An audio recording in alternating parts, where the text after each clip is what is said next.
Snow blanketed the plains of Montana like a shroud, muffling all sound and life beneath its suffocating stillness.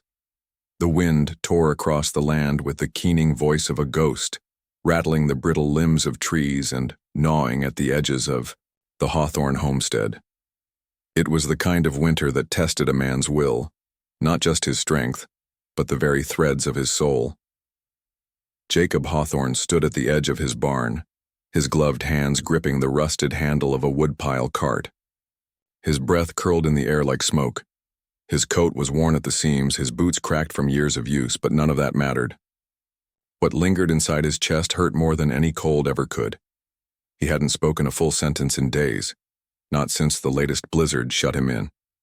There was no one left to talk to anyway. A year ago, his wife had died, giving birth to their stillborn son. The silence that followed was not peace, it was the echo of a life imploded. Jacob buried them both beneath the lone cottonwood outback, the earth hard as iron, the wind relentless, as if punishing him for surviving. Now, he lived alone with the ghosts.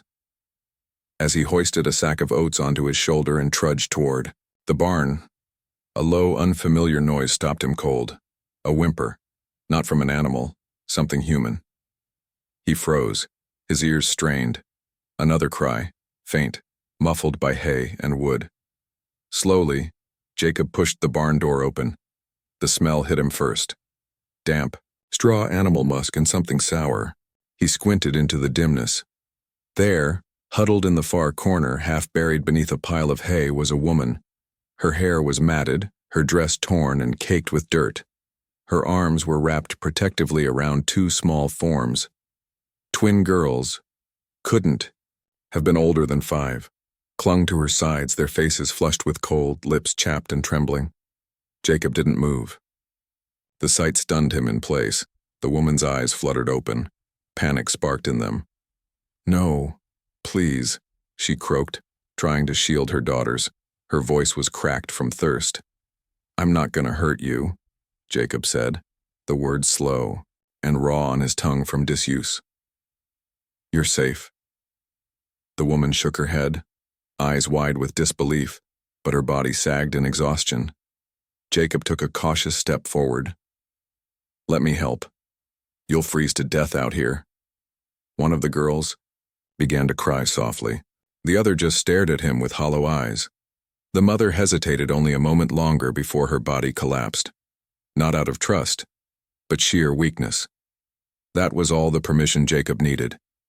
He scooped up one girl, then the other, wrapping them in his coat as he hurried back to the house. On his second trip, he carried the mother, her body light as a bundle of twigs. Inside, he lit the stove until the cast iron glowed and dug out the last of his root vegetables and dried venison. By nightfall, the 3 were huddled in front of the hearth. Steam rising from the broth, Jacob stirred with trembling hands. The girls sipped quietly, too weak to speak. The mother, still pale, looked up at him. "I'm Anna," she said, her voice barely audible. Jacob nodded. "Jacob Hawthorne." She touched her daughter's hair gently. "This is Clara and Lily." Jacob didn't ask questions. Not yet. It wasn't the time. The storm howled outside. But in the house, warmth had returned for the first time in over a year. He gave up his bed to them and slept by the fire, one hand on his rifle, the other curled beneath his head. That night, the silence didn't feel so cruel. Over the next few days, Anna slowly regained her strength. The girls, now braver, explored the cabin cautiously. Clara had a curious streak. Lily was quieter, often hiding behind her mother's skirts. Jacob repaired a broken chair for them, carved wooden animals during the long evenings, and kept the fire burning. Anna's story emerged in pieces. They'd fled from Missouri after her husband was killed during a bar fight, a senseless act of drunken violence. With no means of support and no family willing to take them in, Anna had tried to find work out west. But the journey was harsh. Wagons turned her away. She walked with her girls, begging for food. One night, a man offered her shelter, then tried to take more than that. She escaped, running through snow and brush until she stumbled upon Jacob's barn. Jacob listened in silence, his jaw clenched as she spoke. He'd known cruelty. He'd watched the world take what it had no right to, but hearing her pain stirred, something long buried. Not pity. Kinship. "You risked your life for them," he said one evening, the fire casting shadows on his face. "That's more than most would do." "I had no choice," Anna replied, her eyes distant. "They're all I have left." In the following weeks, they became an uneasy family. Jacob, once a man carved from solitude, found his rhythm altered. The sound of Clara's giggles as she chased chickens, the smell of fresh bread, Anna's hands deft in the kitchen. Lily's quiet humming while she played with wooden dolls. These were foreign sounds, but comforting. Still, the land remained merciless. A late blizzard swept through in March, tearing the roof from the chicken coop and freezing the last of the potatoes. Jacob fought back despair. He had mouths to feed now, more than his own. One morning he took the sled into the woods hunting for game. A misstep on a frozen stream sent him crashing through the ice. The cold seized his chest like a vice.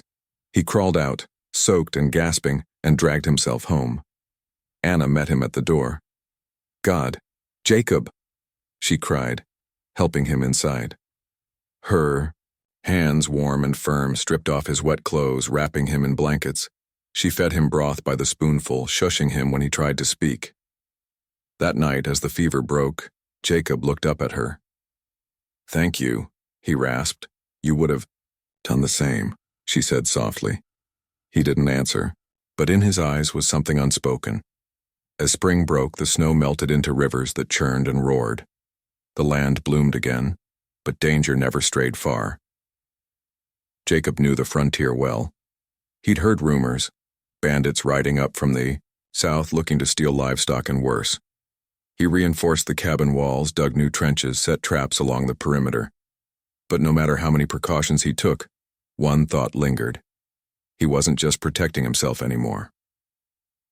One evening, as the sun dipped behind the pines, Anna found Jacob fixing a wagon wheel in the barn. The same barn where she'd first collapsed. "I want to stay," she said, her voice firm. Jacob looked up. Dirt smeared his cheek, his hands rough from the work. "You already have," he said. She stepped closer. "Not just for now, for good, if you'll have us." His breath caught. He'd lived so long in silence, in pain, that the idea of saying yes felt like opening an old wound. But her eyes, tired but strong, spoke of a woman who'd endured everything and still stood. "I don't know how to be," he started, then stopped. Anna nodded. "Me neither. But maybe we can figure it out." The silence stretched, then softened. Jacob set down his tools. He looked around the barn at the rafters that once held only shadows and now bore a memory of salvation. He nodded, and for the first time in years, he smiled. Outside, the wind had died down. The night was still, but not empty. Inside the house, two girls laughed over a game Jacob had carved from scrap wood. The world hadn't forgiven him. But maybe, just maybe, it had offered him another chance. He would not waste it. Yet as the horizon turned to dusk, he couldn't shake the feeling that peace, like spring, was always fleeting on the frontier. Something was coming. But this time, he wouldn't face it alone, and that made all the difference. The spring thaw brought more than wildflowers and flowing rivers. It brought change, quiet and persistent, as if nature herself was reminding the world that nothing stayed buried forever. For Jacob Hawthorne, the days of solitary mourning had shifted into a strange kind of harmony. Life on the homestead found rhythm again, not of grief but of purpose. Anna tended the hearth and garden with practiced hands. The twin girls grew sturdier each day, and Jacob felt a reason to rise before dawn again. They became a unit without quite naming it. Mornings were filled with chores, afternoons with laughter, and nights with stories by firelight. Clara liked to act out tales with wild gesturing, while Lily listened closely. Her small hand curled into Jacob's like a sapling growing beside a weathered oak. It was a life made of patchwork kindness, fragile but warm. Yet beneath the surface, a tension simmered. Not from them, but from what loomed beyond their clearing. Trouble didn't come in thunder or gunfire. It came quietly, the way wolves stalk, livestock, circling, waiting. The first sign was a stranger's boot print near the stream. Then one morning a chicken coop door hung open and 2 birds were gone.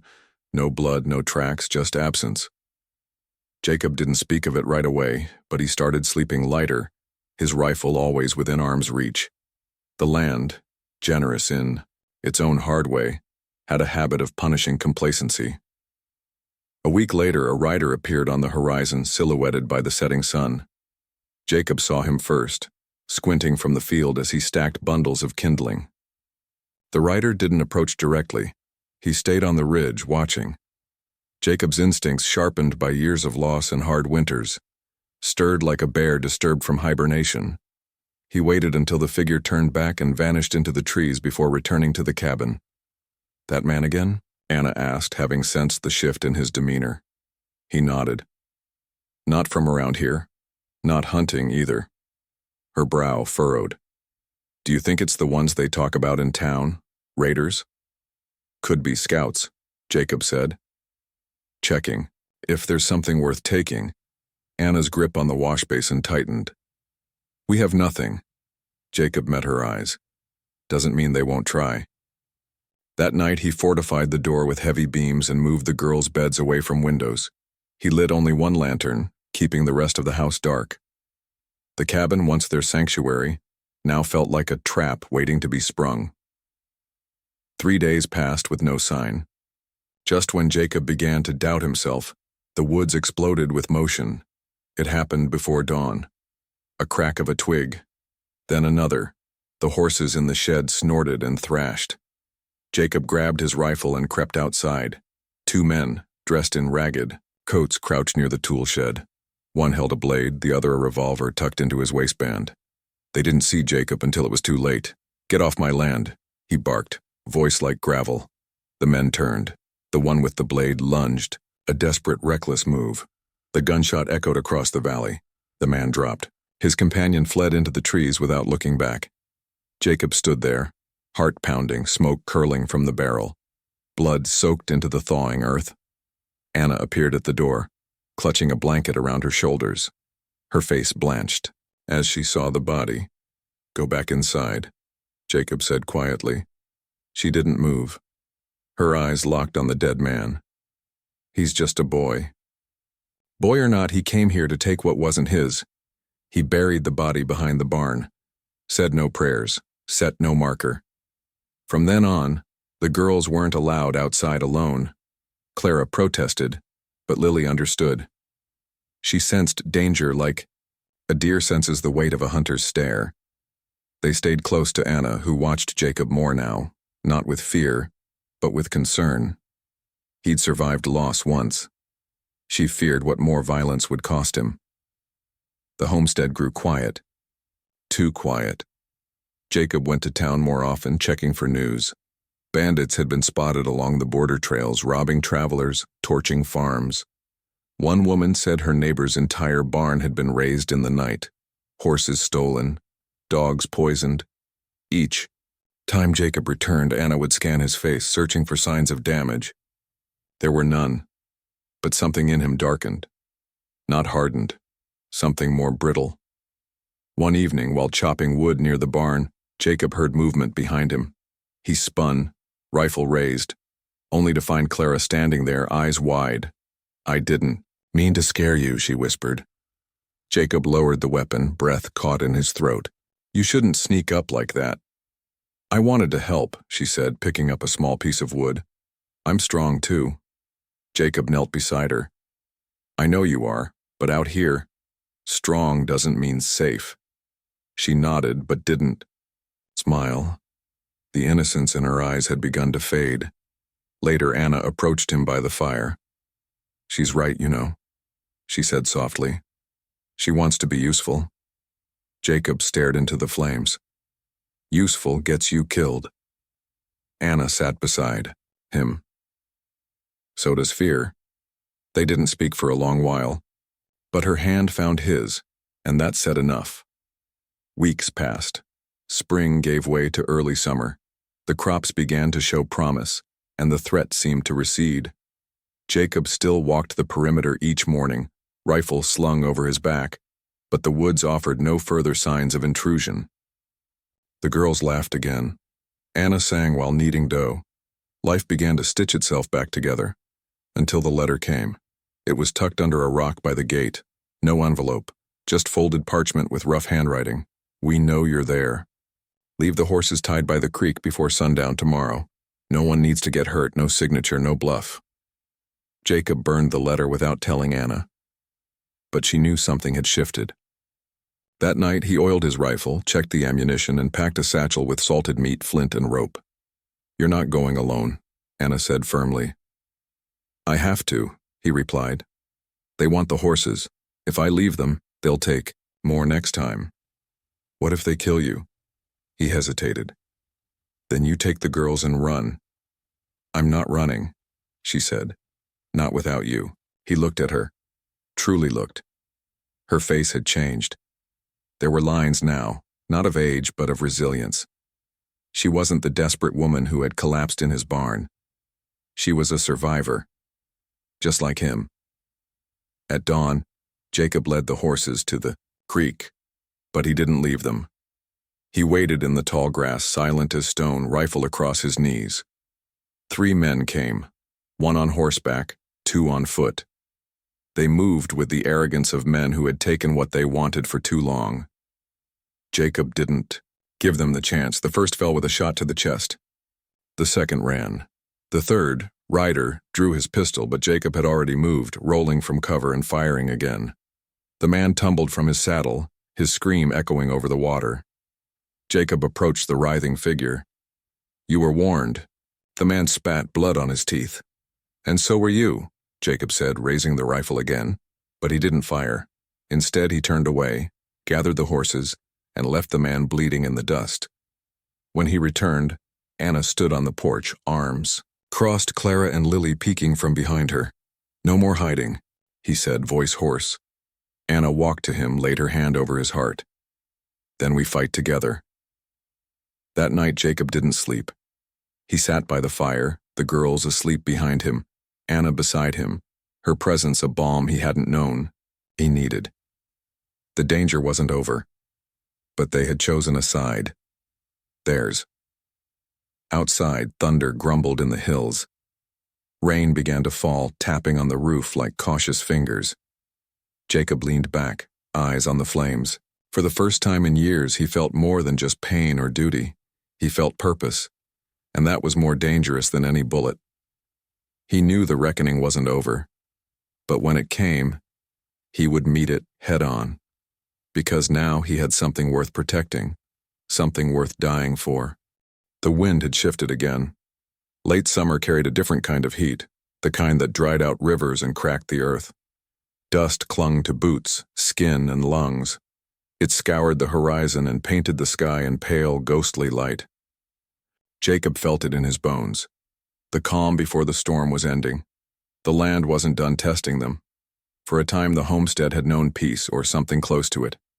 After the creek ambush, the family remained vigilant but hopeful. Jacob had doubled the fencing around the livestock, reinforced the cabin's walls with timber and stone, and began training the girls in small, subtle ways. Clara took to learning how to fish and track deer trails. Lily learned to move silently, to listen. Anna taught them to grow food, to sew their own clothes, to stand tall when others wanted you small. Trust had been forged in blood and frost. But trust wasn't safety, and Jacob never let himself forget it. That's why he noticed the fire before it reached their land. A low glow on the western ridge, a flicker too constant for moonlight. Then came the smell, acrid and bitter. Wood and grass and fear all burned into one. Jacob's jaw tightened as he scanned the horizon. It was distant, but fire moved like a hungry beast. Fast, without mercy. They had to act quickly. Anna gathered what supplies she could. Clara and Lily helped without needing to be told. These weren't the same children who had huddled in his barn last winter. They had grown, not in size but in spirit. Lily loaded canteens and wrapped food in cloth. Clara filled sacks with seeds, as if determined to protect next spring before this one could end in ash. Jacob mounted the lookout hill alone, his rifle slung over his shoulder. From there he could see it, orange tongues licking across the trees, devouring everything in their path. The fire had been set deliberately. He could tell by how it moved, by how clean and deliberate the line of destruction carved its way east. This wasn't nature's fire. It was a message. By nightfall, they had a plan. Jacob would take the horses and ride out for help. He knew a man across the valley, a former trapper turned scout who owed him a debt. Anna would stay with the girls. If the fire came too close, she was to take them north toward the riverbanks, where the rocks might shield them. He hated leaving them, even for a night. But it had to be done. "I'll come back," he said, gripping Anna's hand. "You'd better," she replied, kissing his knuckles. The journey was harsh. Heat beat down from a cloudless sky, and smoke blurred the edges of the forest. Jacob pushed through thickets and climbed narrow passes, every muscle in his body aching by the time he reached the scouts' camp. The man was there just as he'd hoped. Flint McRae, wiry, eagle-eyed, and always one breath away from violence. "You look worse than last winter's ghost," Flint said, his rifle already across his lap. Jacob dismounted slowly. "I need your help." Flint raised a brow. "Fire?" "Worse. Someone's setting it, driving us out." Flint grunted. "Bandits don't burn land they want. That sounds like something else. Then help me stop it before we lose everything." Flint didn't nod or speak. He just stood, strapped his blade to his belt, and saddled his horse. The debt, whatever it had been, was still worth something. By the time they returned, the fire had shifted course. The wind, miraculously, had turned. The homestead was untouched, but not for lack of trying. Tracks, boot prints, deep and hasty, ran along the outer fence. Someone had scouted the place again. Jacob's blood turned to ice. "They're not. Just raiders," Flint muttered. "They're hunting something or someone." That night, Jacob and Flint took turns keeping watch. Anna didn't sleep either. She paced, quiet as a shadow, checking on the girls, checking the windows. Every crackle in the woods made them flinch. But dawn came, and with it, a bitter decision. They couldn't stay. The next day was spent packing essentials. Flint sketched out a map through the valley, one that avoided common trade routes and offered natural shelter. They would travel by foot, quiet, slow, but harder to track. Leaving the homestead was like tearing flesh from bone. Jacob had built it with his own hands, buried friends there, loved there, but fire and bullets made no room for sentiment. On the third day of travel, they came across signs, another farm razed to the ground. Smoke still rose from blackened beams. No bodies, just silence. "We're not the only ones running," Anna said. Jacob clenched his fists. "Then we have to survive. For all of them." But survival wasn't easy. On the fifth night, as they camped beside a moss-covered cliff, Lily froze mid-step. "Someone's coming," she whispered. Before Jacob could ask how she knew, Flint already had his knife drawn. Footsteps, several, echoed through the underbrush. "Move the girls back," Jacob told Anna, rifle raised. The figures emerged from the trees, not bandits, but a different kind of threat. Uniforms, government scouts, 5 men, all armed. The leader, a tall man with sun-scorched skin, stepped forward. "Evening." Jacob didn't lower the rifle. "Keep walking." The man didn't flinch. "Name's Captain Elroy. We're tracking a group of deserters turned outlaws. Burned half the valley. Killed civilians." "Not my concern," Jacob replied coldly. "It is if they come for you." Elroy looked past Jacob to Anna and the girls. His eyes softened. "You've got children. I wouldn't be out here with my kids unless I had no choice." "We don't." Elroy nodded slowly. "Then let us help." It was the first time Jacob had been offered help without a price. Still, he didn't trust it. Flint stepped closer. If they're lying, I'll slit their throats in their sleep. Elroy raised an eyebrow. Fair enough. By morning, they traveled together. The soldiers shared rations, and one even taught Clara how to tie a tripwire. Jacob watched from afar, uneasy, but grateful.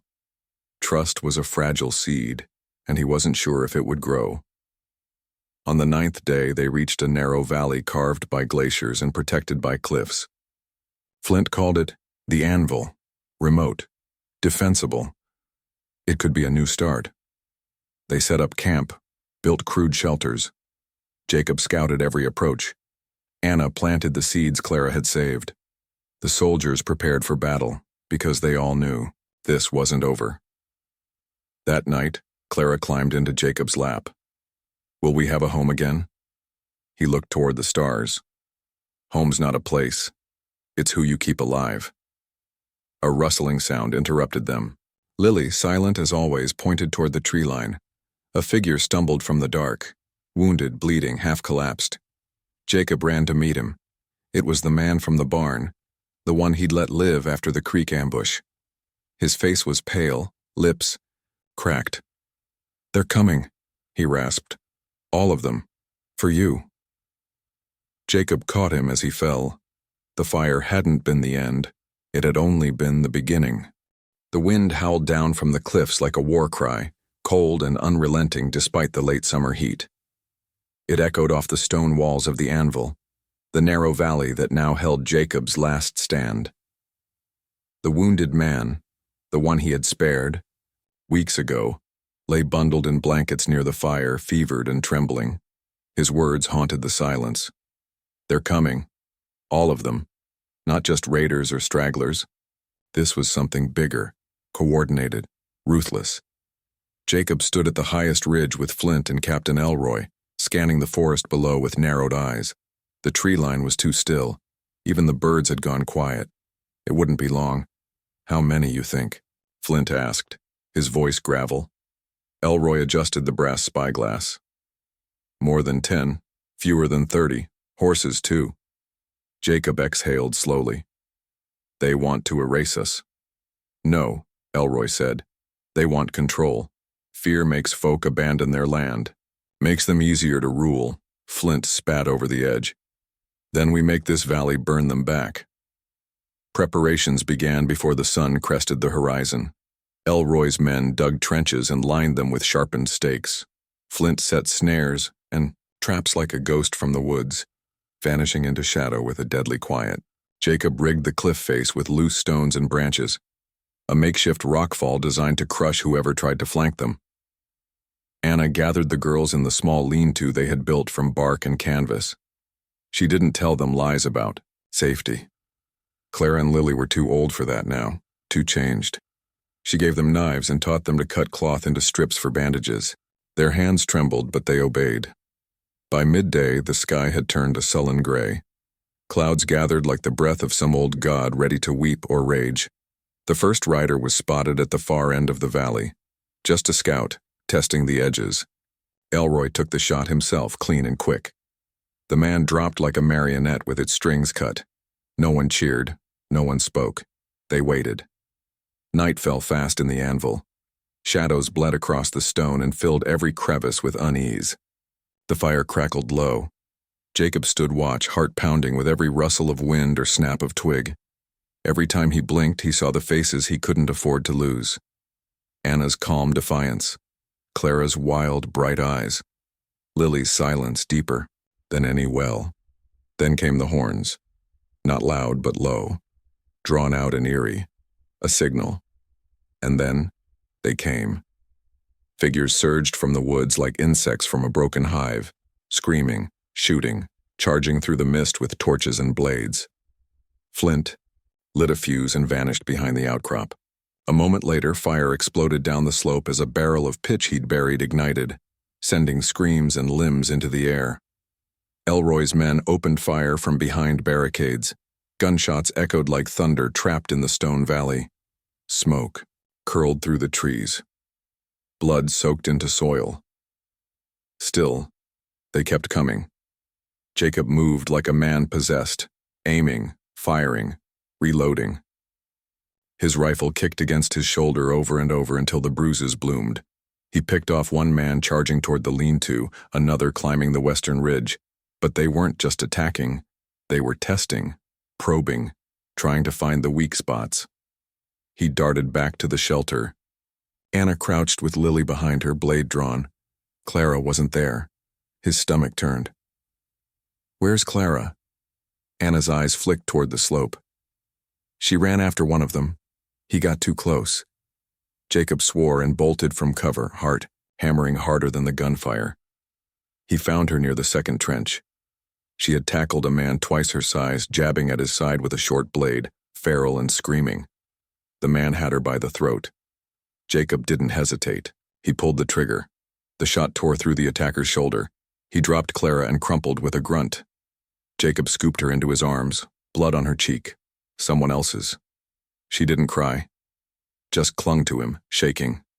Back at the camp, Flint reappeared, limping, a cut along his temple. "Blew the eastern path," he growled. "Won't come from that way again." "How many left?" Jacob asked, placing Clara in Anna's arms. "Too many," Elroy called from the ridge.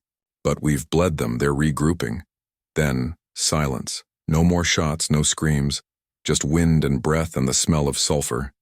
"They're not done," Jacob said. "They're planning something bigger." Flint nodded grimly. "Storm. The middle. End it quick." "We need to draw them in," Jacob muttered. "And then end it quicker." He stood on the edge of the ridge and called out. His voice cut through the hush like a whip crack. "You want us? Come take us." Moments later they surged again, wilder, faster. A final charge. But this time Jacob was ready. He waited until the first line hit the inner trench. Then he gave the signal. Anna pulled the rope that loosed the stonefall from above. Boulders rained down, crushing the rear line, splitting the earth. Elroy's last two men fired from the flanks, driving the raiders into a narrow kill zone. Flint burst from the shadows behind them, two knives flashing silver in the firelight. Jacob fired until he was down to one bullet, and then it was done.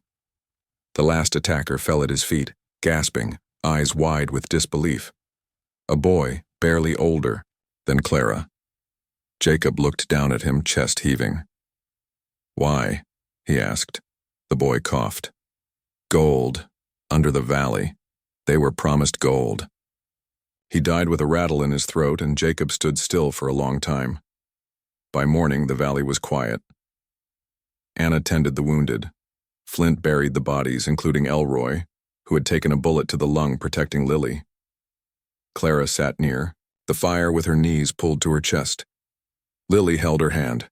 Jacob stared at the horizon, rifle laid across his knees. He was still, but not numb. They had survived. The homestead was gone, but they were not. They stayed in the anvil for 2 more weeks. Flint left one morning without a word, just a wrapped bundle of dried meat and a single silver coin left by the fire. Anna planted what seeds remained. The girls built a garden fence from driftwood and scavenged rope. Jacob taught them how to scout, how to defend, how to stay hidden in plain sight. One day, as he carved a new handle for his axe, Clara sat beside him. "Are we safe now?" she asked. He didn't lie. "Not always, but we're strong. That's what matters." "Will you always protect us?" He looked into her eyes. "I will always try." Years passed. The anvil became a kind of sanctuary. Other families came. Those who had also fled fire, war, and ruin. Together, they built something harder than walls and fences. They built trust. One autumn morning, Jacob found a letter near the gate, nailed to the post. "Thank you. You spared me once.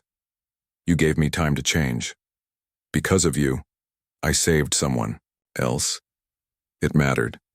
You mattered. There was no name, just a mark. 3 lines intersecting in a star." Jacob folded the letter and tucked it into his coat. He didn't tell anyone. That night, as the fire crackled and Anna laughed softly with Clara, and Lily over bread and stew, Jacob sat back and let the moment settle over him like a warm coat. He wasn't the man he had been when this all began. Grief had carved him hollow, but love and fight had filled him again. He had not been saved by kindness alone. He had been saved by fire, blood, and the fragile, impossible decision to care again. And through it all, a starving woman and her 2 daughters, once strangers in his barn, had become his reason to keep going, not because he was owed it, but because they had chosen each other. And that was everything.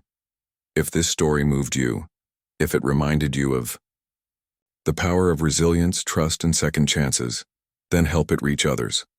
Like, share, subscribe, and tell us in the comments. What would you do to protect what matters most?